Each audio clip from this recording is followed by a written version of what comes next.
perpindahan posisi kita berada dari satu tempat ke tempat lain yang sifatnya itu bisa dibilang tidak dekat ya, jauh, itu memunculkan rasa kalau bukan cuma tempatnya ya, tapi sudut pandang kita pun menjadi sangat berbeda. Nah itulah yang gue rasakan di pengalaman gue pada saat di dalam 1 bulan, tepatnya di bulan Mei 2022 tahun lalu. Di awal bulan gue masih ada di kota Pekanbaru, Provinsi Riau, dan di akhir bulan Mei, masih Mei juga 2022, gue sudah ada di kota Mataram, Provinsi Nusa Tenggara Barat. Ini menjadi salah satu klik yang akan gue sedikit tambahkan dari episode sebelumnya soal kisah gue akhirnya bisa, dan keluarga juga ya, kisah gue dan keluarga, tapi dalam sudut pandang gue bisa sampai ke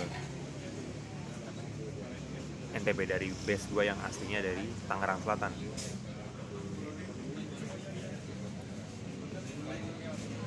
Ikuti sejenak. Oke, ini gue ada di depot STMJ di Jalan Penjanggi, Kota Mataram. Posisinya tepat di depannya SMA Kristen Kesuma, Kota Mataram. Emang tempatnya apa ya? Emang di tengah kota dan bener-bener ini strategis banget. Jadi kayak gimana sih lu makan di pinggir jalan tapi di pusat kota gitu, nah kayak gitu deh. Iya, posisi gue waktu itu ya tentu sebagaimana yang gue pernah jelaskan di episode sebelumnya, gue masih kaget lah waktu itu karena gue tahu rencana ini tapi kok secepat itu.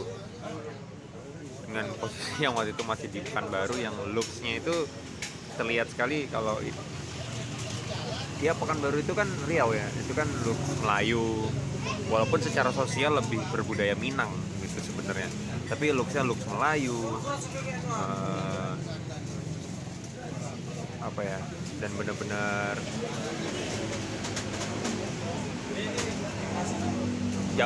terlihat sekali Islami banget lah gitu. Tapi kan dia melebur juga ya, ada Tionghoanya ada Bataknya ada, Jawa pun ada, belum juga Arab. Kayaknya Arab nggak begitu deh, ada tapi nggak begitu kalau di sana tau gue, malah Tionghoa yang lebih gitu. Tiba-tiba gue harus ke Mataram, ke NTB yang looksnya itu udah lain lagi. Kan Riau, Pekanbaru Riau Sumatera. Pekanbaru itu adalah kota di tengah lahan sawit. Kalau dilihat dari atas, misalnya kita naik helikopter tuh kelihatan banget kalau ini kota tuh kayak di tengah-tengah lahan sawit. Dia tidak dekat dengan laut, tapi sangat dekat dengan sungai yang sangat legendaris, yaitu Sungai Siak. Nah, gue hijrah ke Mataram ke arah timur ya, kan Pekanbaru tuh di Indonesia di bagian barat, kemana ya? Barat kali ya. Yang gimana sih nontonnya? Pokoknya dari barat. Mataram ada di bagian timurnya Indonesia, tapi letaknya jatuhnya Indonesia Tengah ya. Bahkan zona waktunya kan Indonesia Tengah.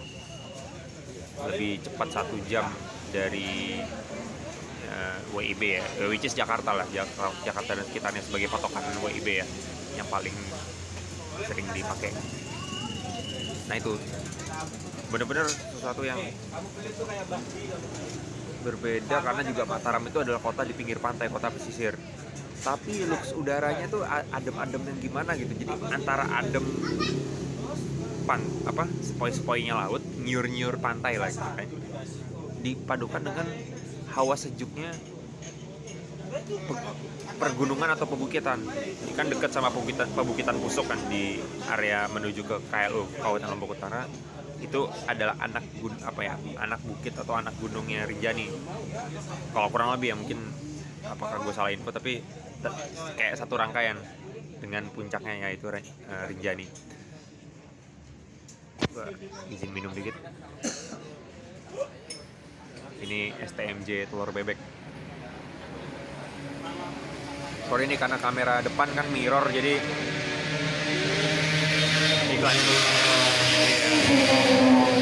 iklan dulu dikit. Sorry ini gue bukan tangan kiri ini ya, ini tangan kanan. Karena mirror mungkin takutnya kelihatannya tangan kiri lagi. Enggak, gue pakai tangan kanan. Nah, pindah ke Mataram yang notabene daerah pesisir tapi campur perbukitan, tapi look apa ya, sebenarnya matahari itu kan cuma satu ya, iya nggak sih, matahari kan jelas satu, tapi kenapa di setiap kita ada di Bali, ada di Semarang, ada di Medan, ada di Kalimantan, itu kayak hawanya itu beda. Entah ini nggak tahu sugesti atau ada faktor lebih banyak, semakin rimbun, semakin gersang, itu mempengaruhi suasana panasnya. Menurut bokap gua, panasnya Bali, NTB sama NTT bahkan Timor Leste itu sama. Look apa, vibes-nya tuh sama, vibes panasnya. Panas terik mataharinya. Terkesan panas tapi angin sepoi-sepoi laut ya, mungkin kan nuansanya kan Bali, NTB, NTT sampai Timor Leste itu kan looks-nya laut sekali ya, maksudnya erat banget dengan laut ya. Semua wilayah Indonesia sih kecuali Papua Pegunungan sama Papua Tengah tuh kalau nggak salah nggak punya, ya provinsi baru itu nggak punya pantai itu. Tapi kan selebihnya kita negara maritim, pantai banget lah. Kalau nggak salah garis pantainya Indonesia tuh terpanjang nomor 2 setelah Kanada. Mungkin gue nggak tahu ya, bisa di cross check lagi sih. Seingat gue nomor 2 garis negara dengan garis pantai terpanjang di dunia. Nomor 1 Kanada, nomor 2-nya Indonesia. Nah itu, jadi ini baru suasananya, belum lagi kan orang-orangnya gitu. Tapi inilah yang gue jalani, ternyata sudah berjalan setahun lebih. Itu yang gue bisa ya gue bertahan di sini, dan itu membuat mimpi enggak, lebih tepatnya plan ya, yang gue punya strategi planning justru ingin lebih fokus ke mengejar beasiswa S2 terkhusus ke luar negeri. Tiba-tiba gue diminta untuk ikut ke Mataram ini, ke Lombok ini, ke NTB ini, malah menjadi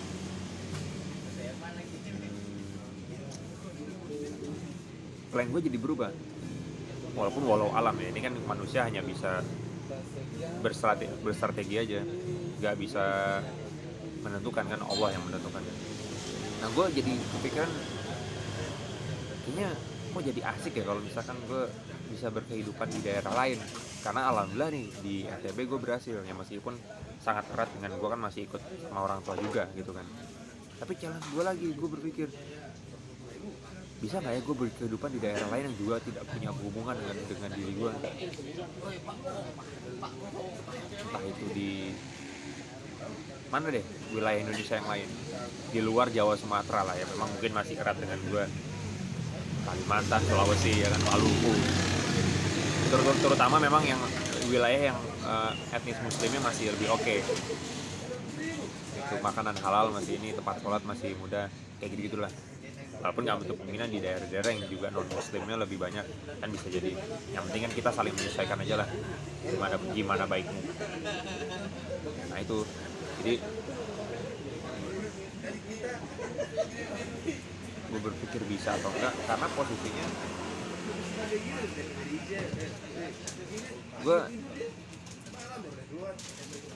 gue merasa pemerataan Indonesia ini harus dilakukan oleh kita yang punya mindset, punya keinginan untuk, gue tahu kita terutama gue dari Jabodetabek, which is Jakarta lah, anggaplah begitu.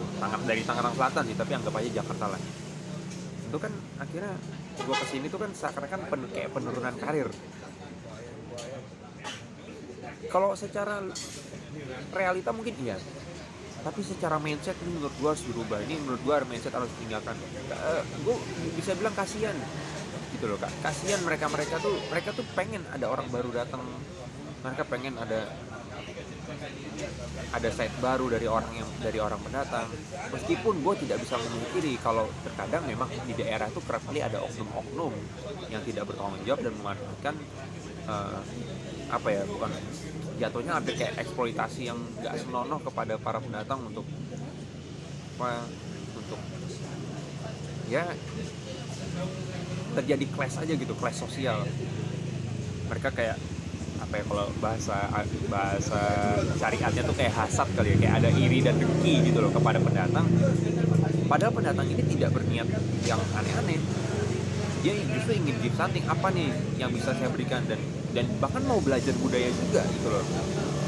Tapi yang terjadi terkadang ada oknum-oknum di daerah yang kadang kurang bertanggung jawab aja dalam menyambut para pendatang untuk entah itu bekerja, melancong, atau terutama yang berkehidupan. Nah, kalau pelancong itu kan memang hanya temporal ya, dia jalan-jalan, dia nikmatin yang indah-indah. Tapi kalau berkehidupan itu kan sosialnya kita benar-benar dapet, pasarnya seperti apa, birokrasi di daerah itu seperti apa, nah, suasana sosial kayak tempat nongkrong kayak tempat gue sekarang nih, contoh perkumpulan masyarakatnya tuh lebih sering apa-apa, itu kita lebih dapet.